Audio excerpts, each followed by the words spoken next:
All right, everyone, welcome back into another live edition of the Patriots Beat podcast here on the CLNS Media Network, presented by our wonderful friends over at Prize Picks and Game Time. It is Brian Hines back as always with Alex Barth, and what a last day it has been in one Patriot place. I wanted to say multiple days because it feels like it's Nope. been multiple days It's at been this like point. 25 hours. But it's, just about 25, 26 hours because we had, I don't even know if you want to call it a football game at Gillette Stadium yesterday. They kept score. It went into the record books.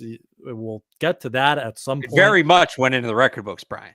Yeah. And then about 90 minutes after the game, right after we leave the locker room, I'm downstairs getting a nice lobster roll and I'm casually walking back upstairs and Barth yells at me to check my phone, and there you have it. The Patriots have officially fired Jerod Mayo. They made that decision. Robert Kraft released a statement, and then we're down there at Gillette today. Speaking to Robert Kraft, he held a press conference. We talked to players on trash bag, locker cleanout day, and this coaching search has already gotten started because they've requested an interview for a candidate. So a lot going on. We'll break down all of it here, and we'll of course start as much as this show deserves to start with Joe Milton and that performance, but we will start with Jerod Mayo and obviously the big news there. Let go, one and done. So I'll just kick it to you. Kind of what were your initial reactions when you saw the news? And now that we're, again, 25, 26 hours out, what do you think of the move to move on from Jerod Mayo? Yeah, I think it's the right move. As I'd been saying, there was a strong case for the Patriots to fire Jerod Mayo for a few weeks, and Robert Kraft kind of talked about it today. The last month, the regression. It was all kind of staked on them being better at the end of the season than they were at the beginning. They weren't. They were worse. And you're not going to keep your job doing that. One and done in coach is a dramatic move. This is something that has the potential to shake up a franchise. But with Drake May showing as much progress as he did, I don't know that the alternative was better in giving Jerod Mayo another year. Now, there's still some major questions left unanswered, namely who is going to have final say over the roster. And here we are, Brian, a year late, just 1 year later, we're going to do the full control thing again, roster control thing, final say. I'll remind everybody, I do not care who the general manager is. I do not care who has that title. I do not care if there is a title, frankly, of general manager. I want to know when push comes to shove and they're negotiating a contract or they're in the draft room, who above all else gets to put their fist on the table and say, nope, we're doing what I want. And Elliot Wolf is staying. Will he still have final say? That was kind of left ambiguous by Robert Kraft today and some of the reporting. That to me is going to be the big question, because as I've said, coaching was an issue. Absolutely. The biggest issue was the roster. So that's kind of my takeaway is, all right, you fired him. Great. Who's the next coach? One. And then really who's going to be building this roster? Because the new coach, whoever it is, and we'll get to that, they're not going to fare much better with the same roster. There needs to be massive player personnel upgrades. And I want to know who's in charge of that, because Drake made a great rookie year, but we're not seeing Drake May once a week for the next 4 months. Whoever it is that has final say essentially becomes the face of the Patriots for the next 4 months. So is that the new coach? I think that maybe depends on who they hire. For Mike Vrabel, that would make a lot of sense. Been there, done that. For Ben Johnson, not so much. He's already a first-time head coach. Do you really want to put personnel on him as well? I wouldn't. That doesn't mean I'd give it back to Elliot Wolf. Maybe there's somebody Ben Johnson brings with him from Detroit. But that's kind of where I'm at now. They moved on from him. It was the right move. It felt like it was building. Now let's get the show on the road. Yeah, definitely felt like it was the right move. And I think it's still fair to acknowledge there's some level of unfairness to that, right? Like he was a inexperienced first-year head coach. He was put into this role He was probably put in a too bad early. position. And credit to Robert Kraft for the first thing he said when he got up there today. He admitted accountability. He said, This is on me. I feel bad for putting Jerod in this untenable situation. So he admitted that, the mistake. And there is a level of unfairness for, 38-year-old youngest head coach in the league, never been a coordinator, be put in that spot with a talent depleted roster, right? And if you're Jerod Mayo, you're not going to shut down an opportunity to be a head coach in the Right. National Football League, because those jobs are few and far between. But you saw the regression that you mentioned. Kraft said the high point of the season was that week 1 win in Cincinnati, where things seemed to Kind of be was. kind of taking off in the right direction, maybe, and then it all crumbles down. And I will say, I think entering the bye, I didn't think they would be kind of man enough to admit their mistake, and then it got so bad after the bye. I really think it was that Chargers game where we started throwing that calamity word around, right? Where you're in your home stadium, you get blown out, you have fans chanting "Fire Mayo," you're booing the fans, the crowd's half empty. Like, that's where it really started to go downhill. And then you have Keon White questioning the coaching staff. You have players attacking the fan base. Like, it was all kind of just boiled up there, and it seemed like Jerod Mayo kind of dug his grave a little too deep there at the end. So I do think it was the right decision. But yeah, now the front office situation is interesting that you got into Yeah. a little bit. And that was, I think, when we left Kraft's press conference today, the biggest question we still have, because it was kind of weird how he answered it. He started by saying the new head coach, whoever it is, will have the power to bring in coaches and players. So you would assume if he wants a new GM, he would do so. And then Kraft asked, who is in this interview process for the new head coach? And he said Alonzo Highsmith and Elliott Wolf. So if these two guys are running the process of picking the new coach, are they going to go hire Mike Vrabel if Mike Vrabel wants to come with, Mike Borgonzi? I think that's the guy from Kansas City's name, Yeah. who he has ties to. There's another guy he worked with Tennessee. If Mike Vrabel's sitting there and saying, I want this guy to be my GM, and Elliott Wolf is doing the interview, he's just going to go to Kraft and be like, Mike Vrabel's not our guy. It kind of gave me vibes, the Bill Belichick Atlanta situation last year, where it seemed like Arthur Blank wanted Bill Belichick, and then they had that kind of second level. I forget all the guys' names, McKay and Fatnu or something. Fontenot, They're like, if we hire Bill Belichick, then we're going to lose our jobs because he's going to come in here and take personnel control. So kind of a weird dynamic. And then there was a follow-up question, what is Wolf's role? And Kraft said, him in that department are staying on. So that's kind of the real question right now. And, who the head coach is probably will play a role in that. But maybe Kraft was talking about, the Mac Rose and the Cam Williams and some of those lower level scouts in that process. But the front office shake up and hierarchy right now seems to be kind of the main question, which we'll get a little bit better understanding of when they do get a new head coach. I think too, look, I've been a big proponent of pushing back, like when it comes to Alex Van Pelt, right? Oh, can Alex Van Pelt be the quarterback's coach? No, guys don't get demoted within the organization in the NFL. It doesn't happen. That being said, there is a situation, it could be different for Elliott Wolf, where he's not demoted. He still keeps that title and kind of the day-to-day stays the same, but he doesn't have final say. So he's still the one, working on contracts. He's still the one leading the charge in the draft room and things like that. But he basically just has to clear everything with whoever it is, the head coach. Maybe the football overlord comes back into the conversation now, and it becomes that guy. Taking away final say it is a demotion, I guess, like technically, but that happens, right? Moving a coach to a lesser role doesn't happen.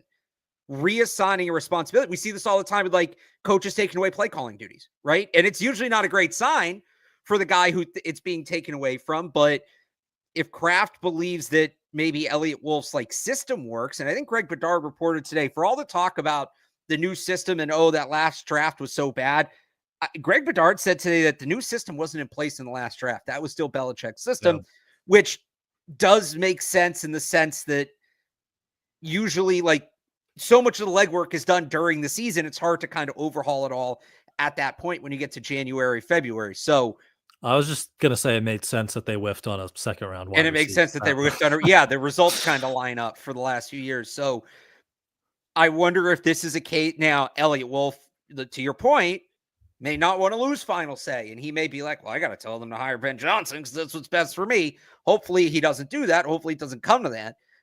That's certainly the case. But if they were to go to him and say like, oh, we're going to take final say, we're going to leave you in your position, that may be preferable to the alternative to him, because demotion comes with like less pay, around the league. It kind of looks bad in terms of getting your next job.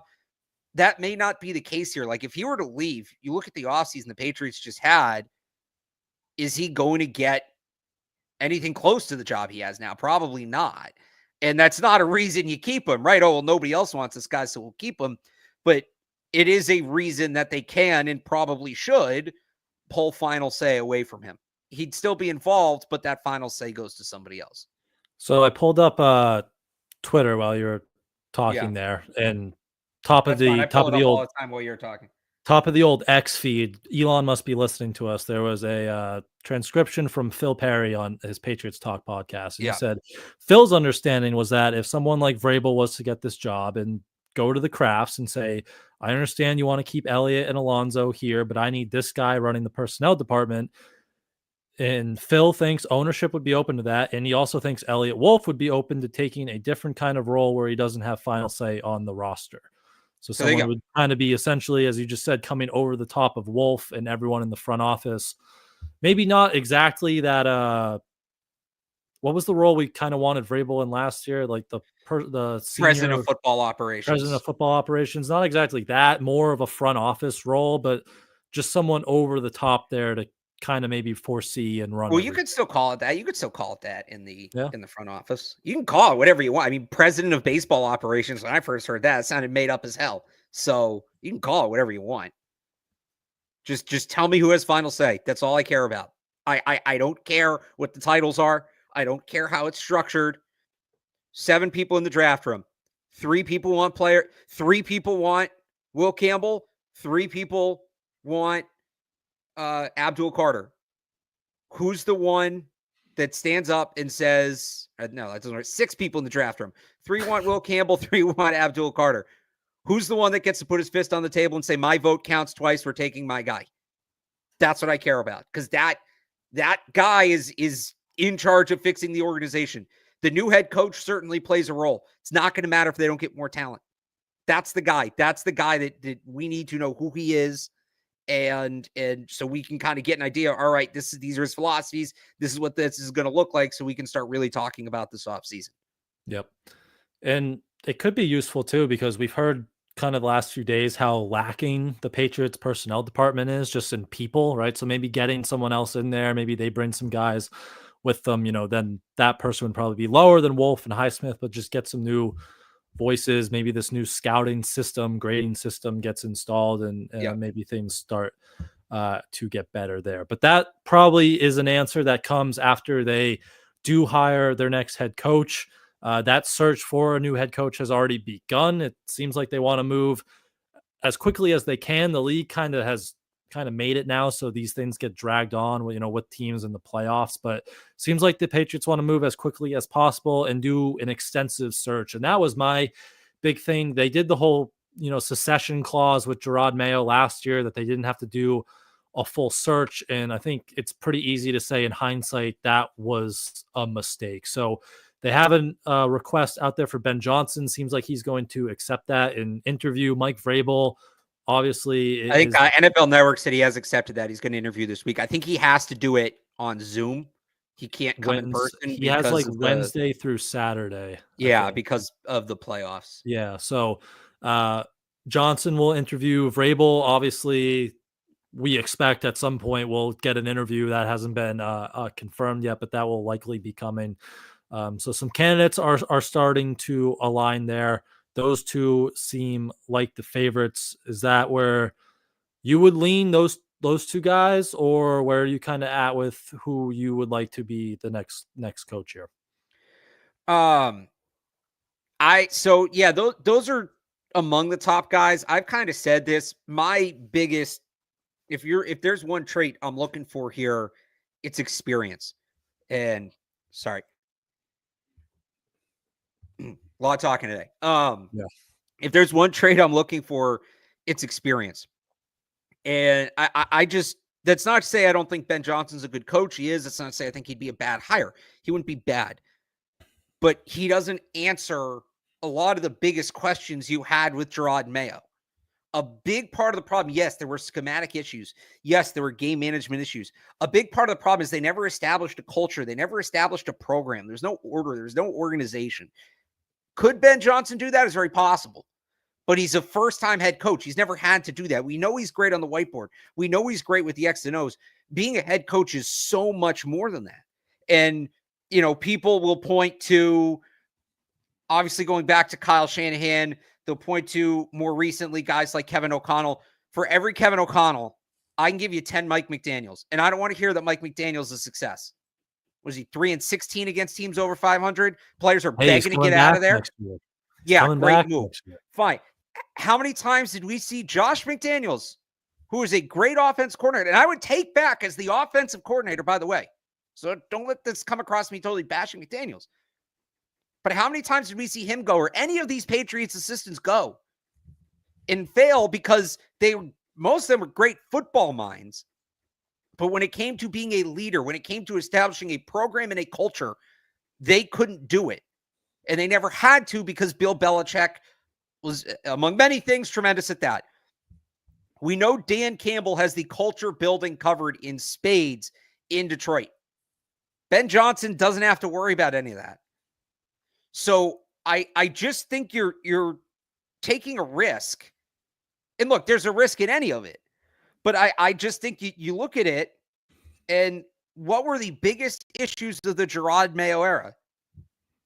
Does Ben Johnson solve those? We know Mike Vrabel does because we saw the program he built in Tennessee. It worked. He wasn't fired because the team wasn't good. He was fired because of issues with ownership. I'd say the same thing about Brian Flores, who built a really good culture in Miami, came in here late in the year and played spoiler to the a good New England Patriots team, a Tom Brady-led New England Patriots team. So now those guys are defensive coaches. And there is the element of that thing where, do you want a coach to grow with your quarterback? I think that's all a little bit overblown, but it is valid. I'll give you that. Sucks Brian Daboll's going back to the Giants. He bridged these two. But look, Ben Johnson is one of the best offensive innovators in the game. Him with Drake May, assuming you up the talent level elsewhere, which again is priority number one, there's a ton of potential there. And that should be enticing to pair Ben Johnson with Drake May. But if it's, yeah, cool, there's fun tape on Mondays, but you still have players out there dogging it. You still have bad game management. You still have players and coaches unable to control what they're saying in the media. It's not going to be a good look. So people are going to construe this as me saying I wouldn't hire Ben Johnson. I would.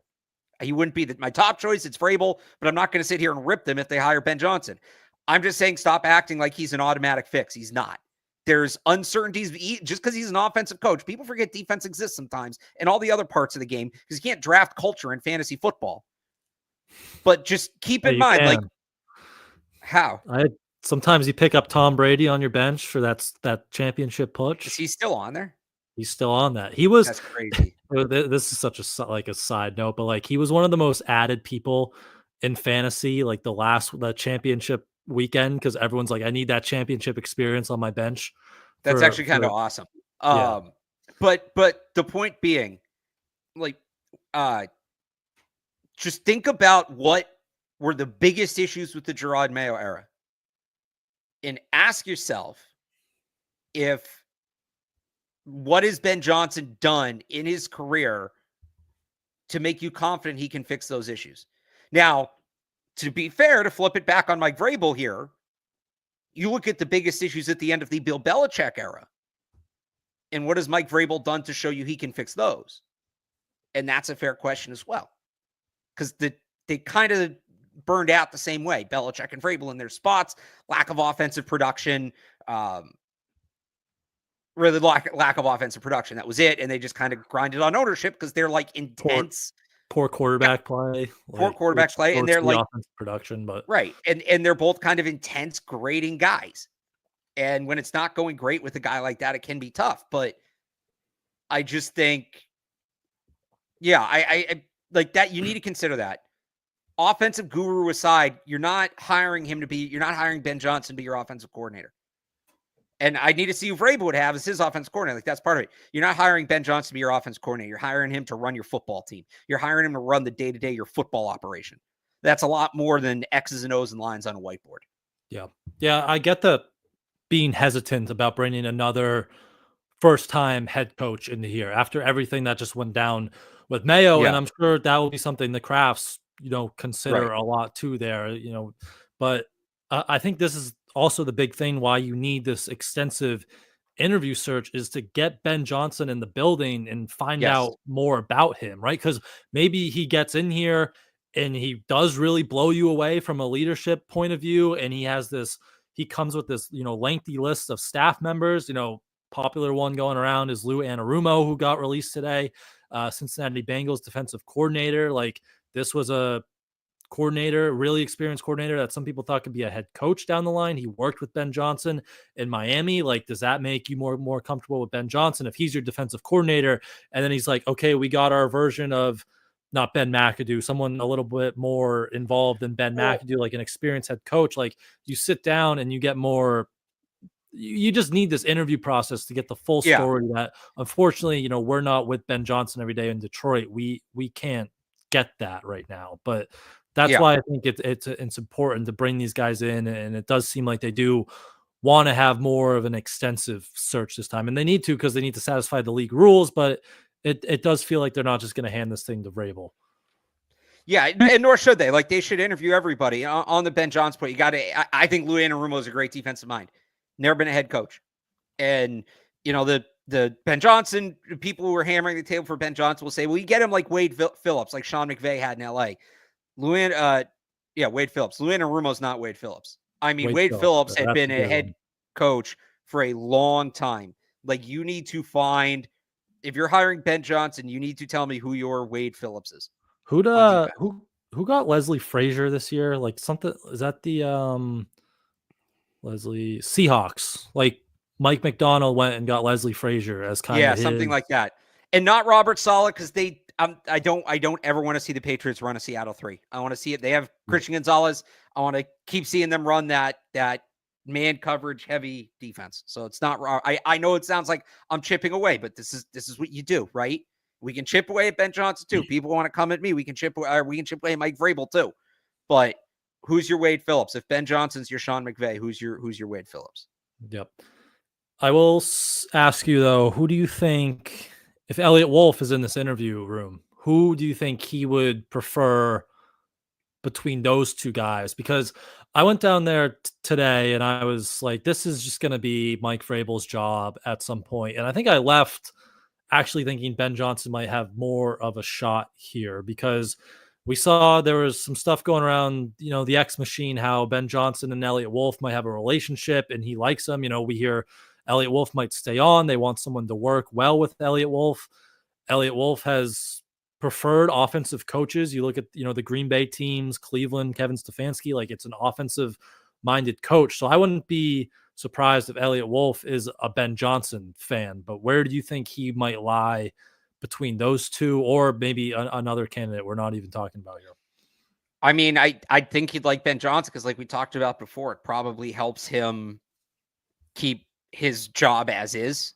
It's probably Final easier say. that way, but yeah. Yep. Although I could see Highsmith being more of a Vrabel guy because they're both former players. That's true. Highsmith, he was a running back, right? Not a linebacker, but linebackers are running back at the defense. Yeah. So maybe he likes that. But I'll add this too. Somebody said, like, stop pumping Vrabel because he's been here. I understand not wanting a retread, not wanting another Belichick guy. You want to make that argument to me, fine. That's not Mike Vrabel. Like, people need to understand that. Mike Vrabel is not another one of these Belichick tree. I get it. You're replacing one linebacker and Jerod Mayo with another. Yes, Vrabel played here. Like, he has been here. But we talk about needing these outside ideas. Mike Vrabel's coaching career is entirely independent of Bill Belichick. He was at Ohio State. He was hired by Jim Tressel. He worked for Luke Fickell and Urban Meyer. Then he went to Houston, where he worked for Bill O'Brien. So Patriots influenced, but not a Belichick-run program. He then was in Tennessee where we were talking about this last night. He did have Dean Pease as his defensive coordinator. Outside of that, really very few Patriots influences on the coaching staff. More in the front office, but he's not going to work with John Robinson again. We know that. So very little Patriots influence during his time in Tennessee. And then he was in Cleveland this year where he was probably with more Elliott Wolf people than Bill Belichick people. So yes, he played here. You're never going to, it's super rare you see an owner hire somebody he has zero familiarity with. So it's kind of the perfect balance because Vrabel's a guy that's been in other programs, has experience elsewhere, but still has that familiarity with ownership, even though he's never coached here. He never coached under Bill. He learned a lot of football from Bill as a player, but his coaching upbringing, again, Jim, who's the guy with the sweaters at Ohio State? Why am I blanking on his name? The sweater vest. Yes, thank you. Jim Tressel. And I just said his name. Jim Tressel, Luke Fickell, Urban Meyer, Bill O'Brien, Kevin Stefanski. Those are the coaches he was worked for. O'Brien is the only one of those guys that is a Belichick tie-in. That's it. The rest of it was totally independent of the Patriots tree. Yep. And also, someone else mentioned, we were talking Lou Anarumo. Someone said we want the Bengals discarded defensive coordinator. He got a raw deal. He got a raw deal. They let a lot of talent go on that side of the football. We were going through it today, like DJ Reader, defensive line. When they went to the Super Bowl, which their defense was one of the best in the league, they turned over that whole cornerback room, and it wasn't a great cornerback room. It was like Eli Apple was one of their starters. They lost Jesse Bates in the back end. So they've lost a lot of talent. And it feels like it seemed like they had a lot of young guys who couldn't really grasp his system. And there are some similarities with Anarumo, especially in the secondary where, you were talking a lot of man with the Patriots system. So I think that would be a really good fit. This was the guy, they were calling him the mad scientist when he was shutting down Patrick Mahomes just a couple years ago. Look, he's not exactly going to inherit a ton of talent here. But the idea is you're kind of building on it, and in a year or two, you get him the pieces he needs. So, I would, especially with Vrabel, him and Vrabel could probably cook up some fun stuff. I don't know that he'd come work with the defensive coach. He probably wants to be the one running his own show. That'd be a ton of fun, though. Well, it'd probably be him and Ben Johnson. That would be the pairing, right? Yeah, so you'd better go get a veteran, experienced head coach, offensive coordinator then. Like assistant head coach kind of offensive coordinator. Honestly, you know who'd be? No, he wouldn't. He doesn't have head coaching experience. Never mind. But you better get an experienced offensive coordinator. Alex Van Pelt? Yeah, and then I kind of forgot the point I was making. I keep trying to shoehorn Alex Van Pelt back into this. He did a good job. Look at Joe Milton's development. Joe Milton was people thought I was nuts talking about Joe Milton because he was the least developable quarterback in the draft, which objectively he probably was. And the strides he took that game yesterday on top of what he did with Drake, Alex Van Pelt's going to get another offensive coordinator job if he's out of here. It's probably going to be back in Cleveland, but he did a great job this year for the rest of the mess that the coaching staff was. Mike Pellegrino, Alex Van Pelt, Scott Peters. Those guys did their jobs this year. They deserve credit for getting done what they did in what was otherwise a mess of a season. He ruined the Joe Milton. Did I miss anybody? For the better. Did you say TC McCartney?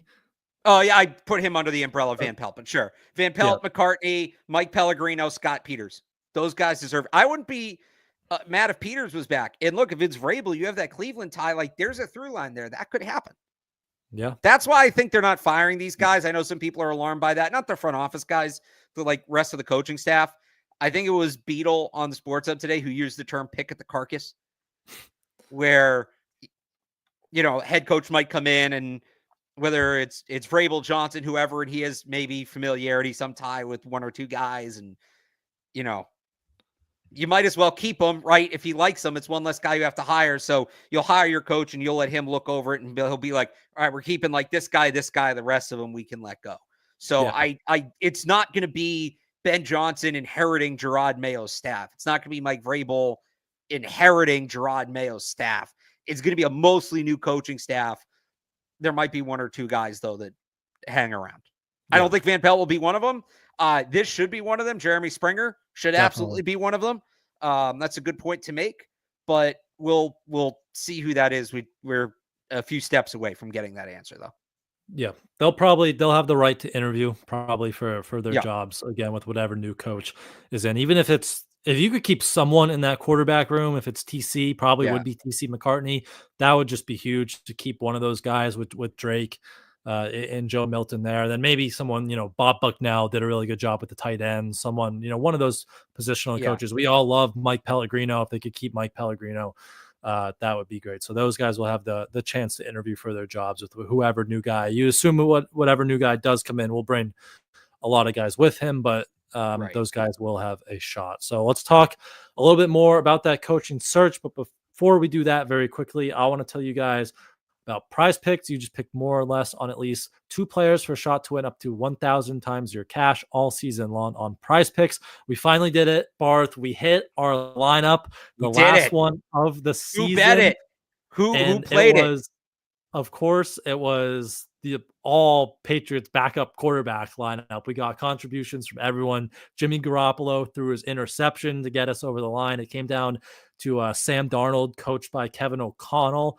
Last night, we needed less than 11 and a half rush yards, 10 rush yards for Sam Darnold. So we cashed, went out with a bang on our last Prize Picks lineup of the regular season. But don't miss out on the last few weeks of football action, and it's the best place to win cash while watching the playoffs. Again, you can win up to 1,000 times your money on Prize Picks. So download the app today and use code CLNS to get $50 instantly after you play your first $5 lineup. That's code CLNS to get $50 instantly after you play your first $5 lineup on Prize Picks.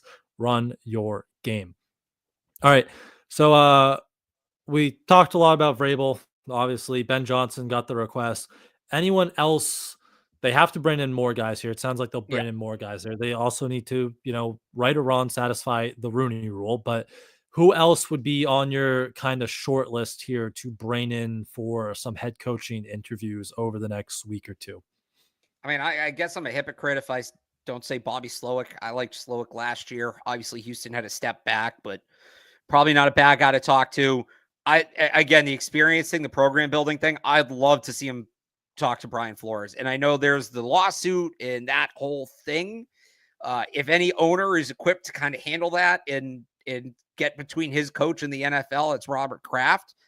I think Flores, again, proven program builder, and he could probably bring Josh McCown with him as the OC, who is Drake May's coach in college. Love what they've built in Minnesota. Love the offense. Love the culture. So you get a piece of that. Liam Cohn would be interesting. I think you talk about a young, inexperienced coach. I mean, Ben Johnson's been an OC for 3 years now. Cohen's kind of been bouncing back and forth between college and the pros, hasn't had a ton of stability. He's younger. Local guy would be fun, from Rhode Island, played quarterback at UMass, but I still think I would talk to him. You look at what they've done in Tampa with wide receivers and wide receiver development. I would kind of pick his brain on that, but I still think he's probably a year or two away from being a head coach, but I would talk to him. Who else? I feel like it's kind of So like it's the guys at the top of the list, right? So, I mean, Detroit's other coordinator, Aaron Glenn, has been a popular one. He's been interviewing around. But if you're going to hire a defensive coach, like you hire Jerod Mayo. Vrabel, you mean? Vrabel, yes. Jeez, Yeah. that's going to We're get not clipped. We're not bringing Jerod back all of a sudden. Do you think he gets another job this year? Or do you think he's out of football? I don't know what he's gonna do. That would be really do you think a team's gonna turn around and give him a coordinator job? Not a Like, coordinator job, maybe a positional coaching job, because I don't think I he can do media either after that. no, definitely he's either gonna have to take a positional job or just kind of collect your check and lay low for He a would year. be And I like, don't if Nick Saban was still coaching, he'd be like a prime candidate for that, like Nick Saban coach rehab, like yeah, defensive analyst kind of thing. But yeah. I'll give you one more name. So I mentioned Bobby Slowick, and this goes against my take. This is more a guy I would talk to and pick his mind than maybe hire. And he'd be a good offensive coordinator candidate if he did hire somebody else. Is Jerod Johnson, the quarterbacks coach in Houston, a longtime player in the league. You look at some of the other quarterbacks he's worked with in his time. I liked him last year as like a potential OC hire if they were going to go with Bobby Slowick, bringing him from Houston. I know Houston really didn't want to lose him. He was somebody that they were focused on. Like, he was viewed as if Slowick left, one of the favorites, if not the favorite for that offense coordinator job. But we see this all the time where coaches talk to a guy. I mean, they did. Jamarcus Covington was getting interviews when he was a defensive line coach. Like, you talk to a guy a year or two ahead, just get to know him, build that connection, get the information, and maybe it's something you revisit in a year or two. So Jerod Johnson's another guy I'd like to see him. I wouldn't hate seeing him talk to. Yep. I'll say something. Someone in the chat said I wouldn't want Flores next to a young quarterback, which, is fair after what happened with Tua in Miami. What I would say is you hope he learned from that. And he spent the last few years with Mike Tomlin and Kevin O'Connell, who are two of the best in the league in that coach to player relationship. And he would also, under this idea that would be Brian Flores as head coach here, he would come with a Josh McCown, who is one of these up and coming coordinators and is very, has a good relationship, and not just that, like McCown's going to be May's guy. Like, Flores won't have to deal with him a ton. Yeah. Some other names I could just. What's the most ridiculous name you've heard? So run it back with Pete Carroll. Okay. So I asked you last night, has anybody said Nick Saban to the Patriots yet? Not that I would do it. I'm just curious if anybody said it. Someone said, and this would be, I think, a really good idea, or maybe, I don't know how you would feel, but if you go with that Ben Johnson, Ilnu Anarumo, like, would you Doug Peterson as maybe that advisor? Maybe as an offensive coordinator. Even that's offensive-minded, Super Bowl winning head coach. If you want someone with that, yeah, he wouldn't be bad. He wouldn't be bad. Yeah, Ben Johnson, Doug Peterson could make sense. Doug Peterson's a good quarterbacks guy. Yep. Some other names like Todd Monken, Ravens offensive coordinator. Adam, is it Stanovich, the Green Bay offensive coordinator. Yeah. Now he doesn't call plays because it's under the floor. If you want defense, Jesse Minter is up and coming with the Chargers. I think he's going to be really good, but that might just be like Mayo again, where it's a little too early, right? This is his first year on the job as the Chargers defensive coordinator. Joe Brady with the Bills offensive coordinator has been getting some looks. I mean, that'd be great. Like that, if anybody really wanted Brian Daboll, I think that's where you pivot to. But again, Brady doesn't have that head coaching experience. Monken's an interesting one. I love his brother. I think his brother is of all, and I haven't, obviously it was just that 1 week we covered him, but his interviews, he's a leader. He has that leadership tangent and then some. And Todd Monken, he was at Georgia, had a ton of success there. Obviously, he's been a head coach, albeit at the college level. He worked with some of those good LSU teams. He would interest me. He would be and I think his offense would fit well with Drake May. He's a little bit older. I don't know if people want like a younger coach. He's 58. I feel like they may try to stay with that younger coach mode, right? Vrabel's 10 years younger than him, and he's probably the oldest guy we've talked about in terms of head coaching. I don't even think Ben Johnson's 40 yet, right? He's like 38. So Monken might be a little old, but that's an interesting name. Yeah, Ben Johnson's 38. 38. Someone in the chat said Gruden. Yeah, that's not going to happen for a million reasons. It would be fascinating. It would be fascinating. Not happening, especially not this team, not right now. Yep. Someone said Mayo at a Boston College with Billy O. That is not going to happen. I don't think that's happening. All we will say about that. That is not. I think the more interesting thing would be if Mike Vrabel's hired here. Does he call Bill O'Brien about the offensive coordinator job? That would be interesting. He'd be on the short list. I don't know that he'd be the first one to get a call, but I think he'd be on the short list. And we know he loves Drake May. Oh yeah, I don't love like going to that type of offense with Billy O or Josh McDaniels for Drake May, just because the language is so different. But would you not hire Vrabel if he says non-negotiable? Josh McDaniels is my offensive coordinator. Do I have Ben Johnson on the line too? Yeah, but I mean it's a complete and total pivot. I'd probably go with Ben Johnson at that point. I still think I'd go with Vrabel. Okay. I believe in Drake May, man. I believe in Drake May. Yeah, I think he's up that he'll figure it out no matter what. Right. It's not ideal, but then you also have that thing where like Josh McDaniels isn't going anywhere. That's going to be his offense for 5-6 years at least. Ben Johnson, it could be his offense for the rest of his career. Like you don't have to even worry about that. So it's the same thing. It's just a different offense. And I'll bring McDaniel's offense isn't bad. I don't like the way he sequences plays, but the offense itself is solid. The system is solid. Yeah.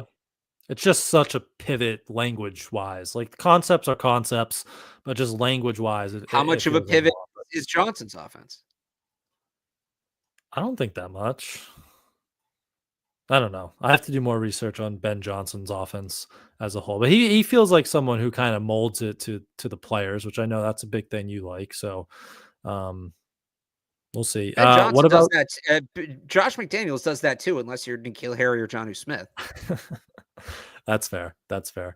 What about the real wild card? And I don't think they're going to do this, but we're a college football show as well. Are you Dan Yeah. Lanning, Marcus Freeman, any of those So college guys? Like I'm not big on the college to NFL path, but maybe just interview those guys.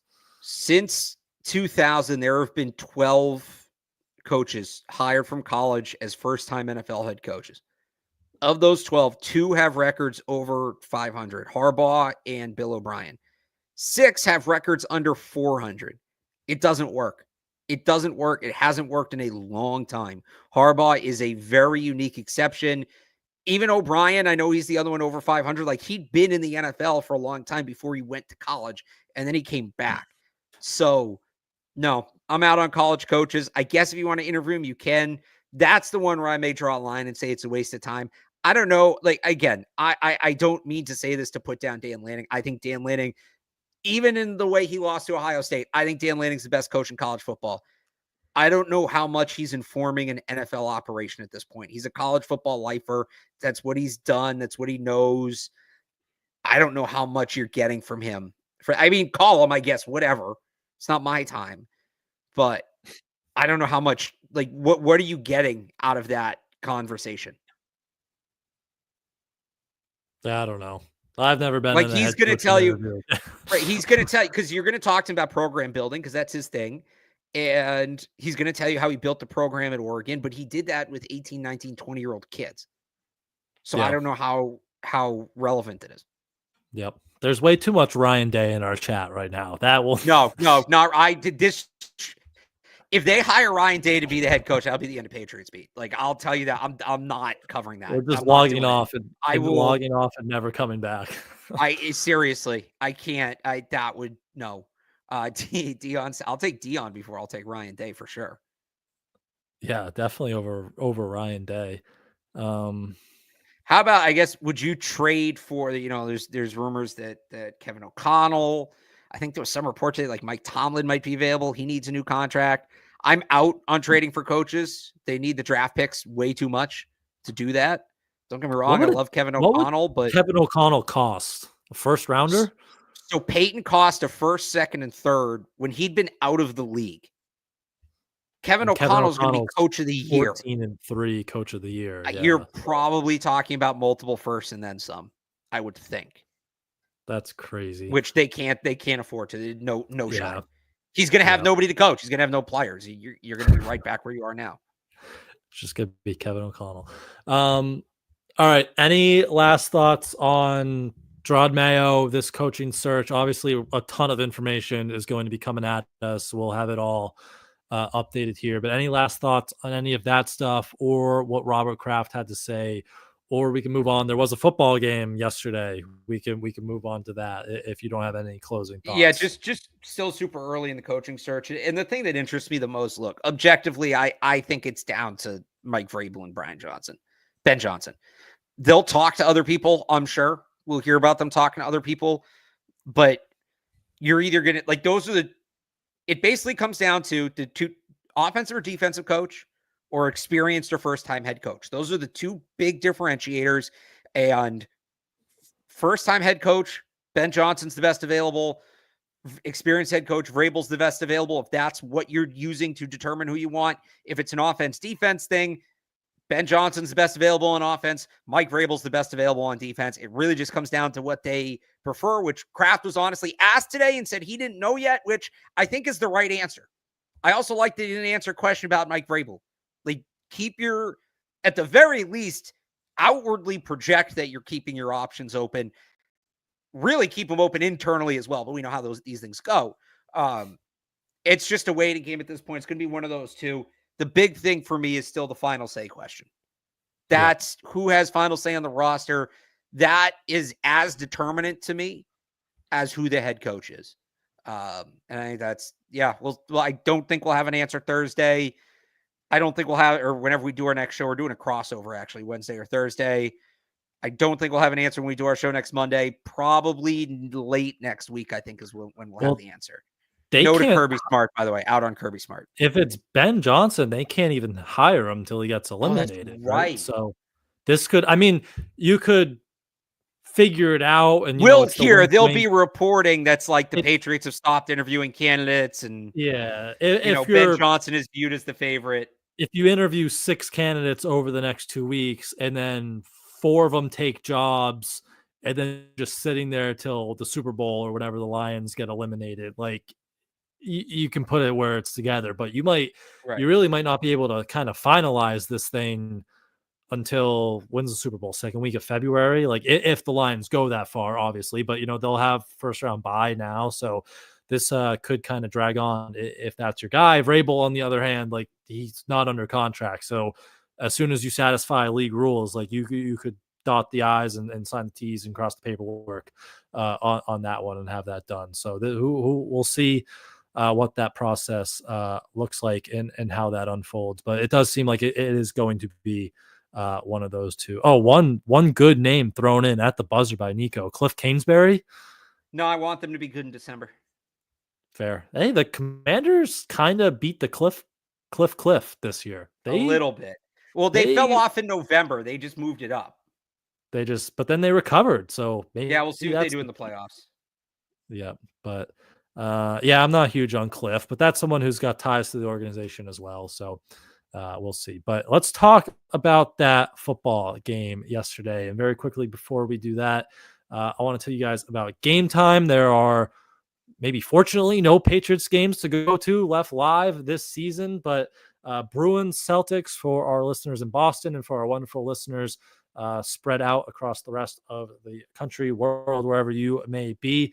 Game Time has your tickets to any game you want to go to, including the NFL playoffs that are coming up, the college football playoffs, a couple games left there. And Game Time has a new feature called Game Time Picks that makes getting tickets to see your favorite teams play live even easier because they filter out the fluff to show you only incredible deals on great seats, so you don't have to waste time searching through thousands of tickets. So make sure you head to Game Time for their lowest prices guaranteed and other in-app features such as seat views, all-in pricing, and Game Time Picks, which makes it even easier to save more on sports, comedy, concerts, theater, any other tickets you are looking for. So take the guesswork out of buying those tickets with Game Time. Download the Game Time app, create an account, and use code CLNS for $20 off your first purchase. Terms apply. Again, create an account and redeem code CLNS for $20 off. Download Game Time today. What time is it? Game Time. All right. You had to squeak in a little Joe Milton in the first coaching. We couldn't get through the whole coaching segment without some Joe Milton talk, but Joe Milton played. It was awesome. Let's hear about it. Take it away. No, it was great. That was the Joe Milton experience, but tightened up. Alex Van Pelt did a great job. Joe Milton did a fantastic job, and you see why I go back to my take before the draft. Joe Milton is the most exciting quarterback in that class. Now, exciting doesn't mean best, but he was the most exciting quarterback in that class, and you saw why. Some of those plays he made yesterday, you just don't see guys make, and he does that semi-regularly. Now, what he usually also does regularly is turn ball over, and he didn't do that, at least in this game. I'm not saying he's 100% fixed, but I certainly think he's a guy you look at that can be the backup to Drake May. The Patriots are going to need that. And if somebody were to offer me a top 100 pick for Joe Milton, I'd do that. You do that in a second, right? Yeah. Day 3 pick. You need a backup quarterback anyway. You're probably going to use a day 3 pick on a backup quarterback. At that point, I just hang on to Joe Milton. Keep the development going. Keep him in the building. He's your backup. Maybe he gets another showcase game next year, gets his draft stock up a little higher. And then put the $8 million you're paying Jacoby Brissett on a player, right? Because you have Joe Milton on a rookie contract. Exactly. So super happy for Joe, obviously. Really happy everybody got to see kind of what I've been excited about. You heard people like gasping and laughing in the press box with some of the throws he was making, because that's just, and people in the stands, because that's just a reaction you get when you watch him play football. So I'm happy that he got to do that on that stage. And yeah, I top 100 pick, I'm keeping him, or I'm trading him. Anything else, I'm keeping him as the backup. Yep. Yeah, I think that's right. But like again, credit to AVP and the coaching staff for their work with him, because Yeah. the footwork, the timing he played with, just the accuracy. Like he was never really known for that was his thing. Throw it 90 yards or whatever you're saying was like he just could never really control the arm and the inaccuracy. Like he was 22 of 29 or something like that yesterday, like extremely accurate. So great work with him. You saw the physical tools like rolling out in the pocket. That's the best throw was maybe the incompletion to Pop Douglas in the end zone where he's running all around and then just fires like one of the fastest throws Next Gen Stats has ever recorded into the end zone. So he's a fun player. And maybe it was just one game against backups that, they beat the costly turnover or two out of Yeah. him, but he looked awesome. And But yeah, you know what? So for a backup quarterback, if he's going to be that against backup caliber players, like that shows he can be a high level caliber backup, which it's not a bad thing to have at the quarterback position. It's really not. So yeah. Yeah. And I will say, people were being like, "Oh, it was a preseason game." Like, no, it was backups, but those are backups on an NFL roster. Those aren't, Right. The the preseason 7 game is the those aren't guys that lost 70 out to those guys. those aren't 70 through 90 on the 90-man roster. Those are 40 through 53 on a 53-man roster. So it was still very impressive. Happy for Joe Milton. Dude hasn't taken a live snap since the last week of the preseason, and then to go out there and do that, it was unbelievable. So maybe they do have this asset there where it's either going to be valuable as a cheap backup quarterback, or if some team really wants to get silly and make a trade for him, it was good to see that. But the bad news of that game was they did win and they slipped down out of the number 1 pick to the number 4 pick. I've also seen a lot of people saying they should have straight up tanked the game, and they tried, how anything right? works. I don't know how many times we have to explain this. It's not how it works. They did their best. Like Drake May played 3 plays. A lot of the, Michael Winu got pulled right away. A lot of the veteran defensive players didn't play the second half. Like they did everything they could outside of just like taking a knee and punting the ball every play and lying down on defense. Like, and you can't ask those players to do that because you have, Miles Battle and Truman Jones, guys who are playing for the first time. Like they have to put good film on tape to either come back here next year or their future elsewhere. So you can't ask the players. I guess one of the other questions going around the X machine was, would you have fired Jerod Mayo before the game in order just to cause maximum chaos and hope to increase your odds of losing that game? I'll say it back, like Jerod Mayo benched a lot of their starters, so I don't think that was the issue. But did you have any issue with how they approached that game on Sunday and ultimately winning and losing out on the first overall pick? No, you have to take a professional approach. You just do. If anything, screw the Bills for what they did, and football karma is going to come back around and get them. I really hope so. So, like I said, guys are going to go out there. They're going to put on tape. Coaches probably knew they were coaching for their jobs. I don't think Mayo knew that he was going to get fired, but the fact that he did so quickly after the game, he had to at least have an idea of what was going on. So I said it last week. Everybody's talking about play Joe Milton, get the first overall pick. How do you know Joe Milton's not going to go out there and sling it? Now, the defense kind of let me down. I didn't think the defense was going to play that well. That's how good the backups were. We was up with the starters all year. But no, Mike White let you down. Right. Yeah, Mike White really let me down. And I've always said Mike White's one of the better backup quarterbacks in football, but I guess not. I'm not going to get on them for not purposely throwing the game. I just think that's a gross misunderstanding of how this thing works. And like I've said, I still think they can have the offseason they need to have from the 4th overall pick. Certainly doesn't help. It makes it a lot more difficult. The bigger issue is you don't have those extra assets in 2026. That's when you'll feel this more. But I don't want to hear, if the roster isn't fixed when we get to training camp, I don't want to hear, well, they shouldn't have beat the Bills. No, they can still do everything they need to do from where they're assigned to draft. That's not an excuse. If they don't get it done, it's just a bad job by the front office, period, full stop.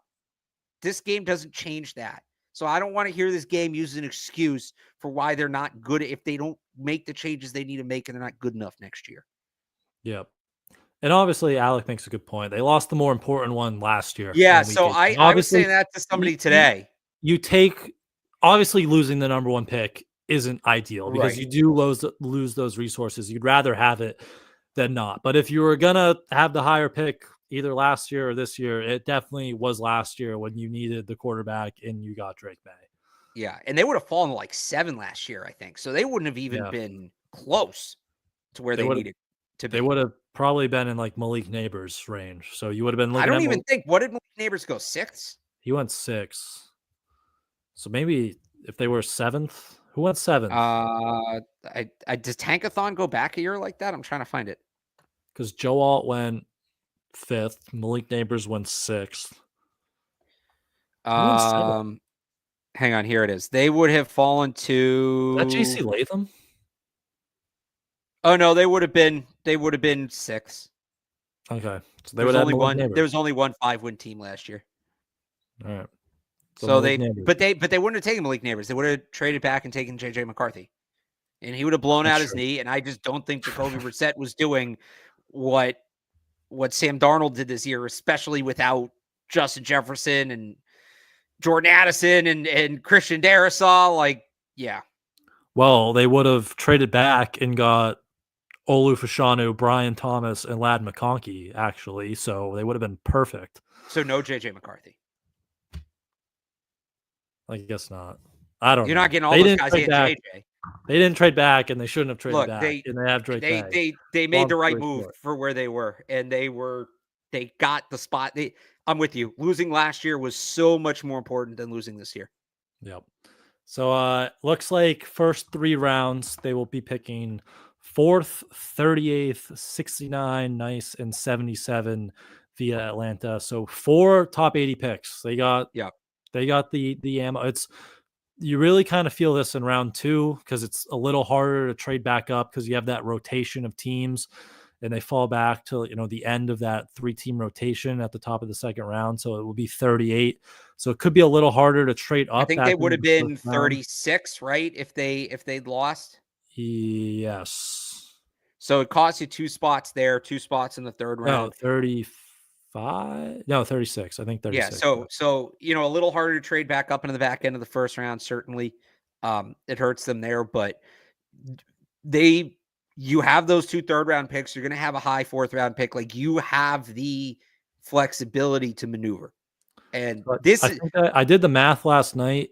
If I remember it correctly, I think if you want to trade just by like the value charts, 38 and 69 gets you to 24, I think it was. So you can move up to like the back end of the first round there. That's just how the math value charts line up. Yeah, I mean that should put you in range for a tackle or Emeka Egbuka if you go, depending on what you do at the top of the draft, maybe even Jack Sawyer. I'm kind of looking here and trying to see like past trades. But they should still be able to get it.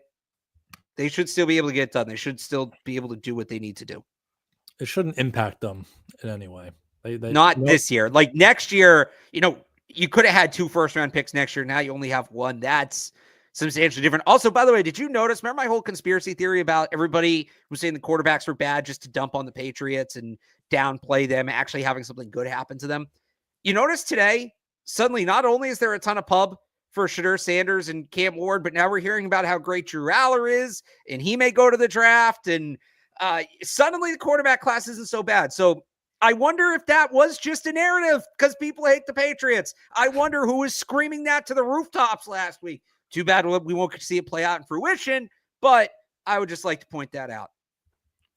So what do you think the top 3 is? It's let's pull up the order. Titans. Sorry, real quick too. Giants. Here's to get up to 27 a couple years ago. The Bucks gave up 33, 106, and 180. So you can maybe do something like that to get to like 30, 31. What's the top three? Shadur to Tennessee. Cleveland's the wild card. And they said there was a report saying Deshaun Watson had a setback in his recovery.